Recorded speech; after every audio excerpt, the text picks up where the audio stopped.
আসসালামু আলাইকুম বন্ধুরা, সকলে কেমন আছেন? আশা করি সকলে ভালো আছেন। তো এই তো আরও একটি নতুন ভিডিওতে সবাইকে স্বাগতম। দেখতে থাকেন, আশা করি ভালো লাগবে। তো দেখেন বন্ধুরা, এদিকটা আমরা সকালবেলা ভাপা পিঠা বানিয়েছিলাম। তো দেখেন কি জিনিস দিয়ে বানানো হয়।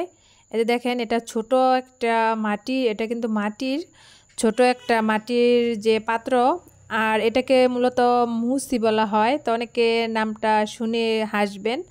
তো এটা হচ্ছে মাটির পাত্র। তো এটাতেই মূলত দিয়ে গুঁড়ি দিয়ে তারপর এই যে আবার এই জাল দিয়ে তারপর পেঁচিয়ে করা হয়। তো এক এক এলাকায় এক এক রকমের এক একভাবে মানে নানানভাবে করে পিঠা বানায়। তো আমাদের এলাকায় এইভাবেও করে, তারপর বড় করেও বানায়। তো এইভাবে বানালে ছোট ছোট হয়, তো খেতে অনেক ভালো লাগে।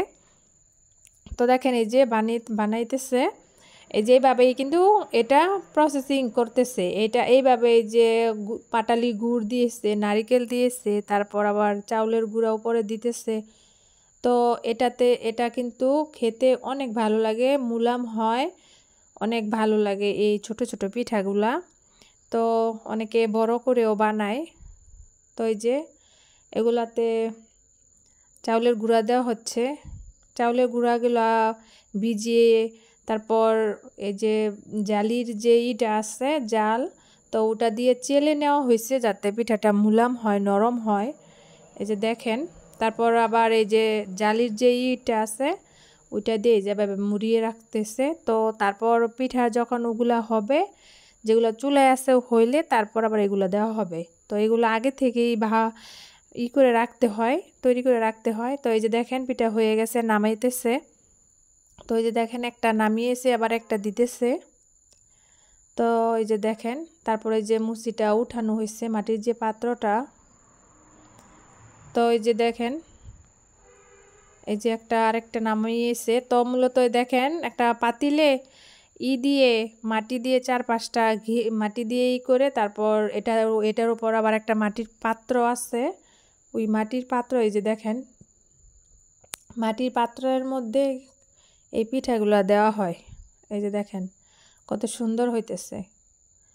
তো দেখেন, আর মাটি দিয়ে 4-5টা লেপে দেওয়ার কারণটা হচ্ছে যে যেই ভাপটা আছে ওই ভাপটা যেন না বের হয়। আর মূলত এটার নামই হচ্ছে ভাপা পিঠা, ভাপে হয়। সেজন্যে কিন্তু মাটি দিয়ে মুড়িয়ে রাখা হয়েছে, মানে লেপে দেওয়া হয়েছে যাতে ভাপটা যেন না বের হয়। তো এই যে দেখেন পিঠা বানানো শেষ।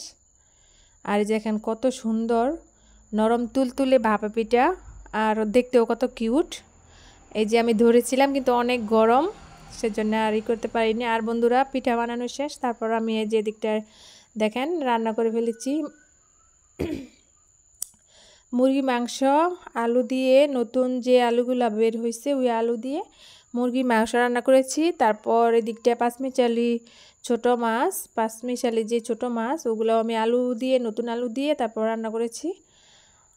এই যে দেখেন মাংসর তরকারিটা কত লোভনীয় লাগতেছে। তো এই যে দেখেন আমার মাংসের তরকারিটা অনেক ভালো হয়েছে, খেতেও অনেক ভালো হয়েছিল। তারপর আমি বিকালবেলা যে বন্ধুরা চলে গেছি খেতে। তো দেখেন বন্ধুরা একটা জিনিস, এই যে দেখেন এই জায়গাগুলো অনেকেই পরিচিত, যারা আমার ভিডিও নিয়মিত দেখে, আমার নিয়মিত বন্ধু, তারা কিন্তু এই জায়গাগুলোর সাথে পরিচিত। তো এই যে যেই সবজিগুলো, যে জায়গায় সবজিগুলো লাগানো হয়েছে, মূলত এই জায়গায় কিন্তু পানি আসছিল বর্ষাকালে, সকলেই জানে, আমার ভিডিওতে দেওয়া আছে। তো বন্ধুরা দেখেন, আর ওই যে ওই পাশটার নিচে যে জমিগুলা, ওগুলাতে মূলত ধান চাষ করা হবে। তো এই যে দেখেন হাল চাষ করে তারপর আবার এগুলা এই যেভাবে প্রসেসিং করে রাখা হয়েছে, এখন শুধু ধানের যে চারাগুলা জ্বালাগুলা ওগুলা লাগানো হবে। তো লাগানোর জন্য মূলত লোক আছে, ওরা লাগায়।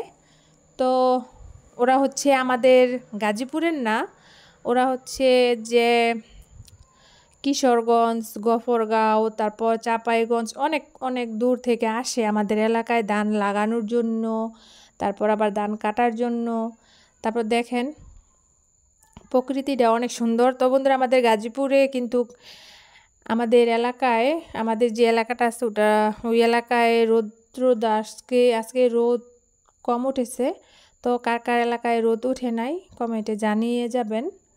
তো এই যে দেখেন একটা নৌকা, তো এই যে দেখেন এটা তুলে রাখা হয়েছে, আবার যখন বর্ষাকাল আসবে তখন আবার নামানো হবে।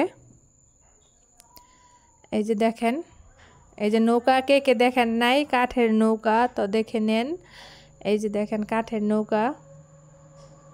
আর এই যে দেখেন এই জমিতেও ধান লাগানো হবে, এটাও মূলত সুন্দর করে হাল চাষ করে প্রসেসিং করে রাখা হয়েছে, এখন শুধু লাগানো হবে। তো বন্ধুরা আমার চ্যানেলে থাকলে, আমার পাশে থাকলে অনেক কিছু জানতে পারবেন, শিখতে পারবেন। তো সকলকে নতুন ভিডিওর আমন্ত্রণ জানিয়ে এখানে শেষ করছি। আল্লাহ হাফেজ।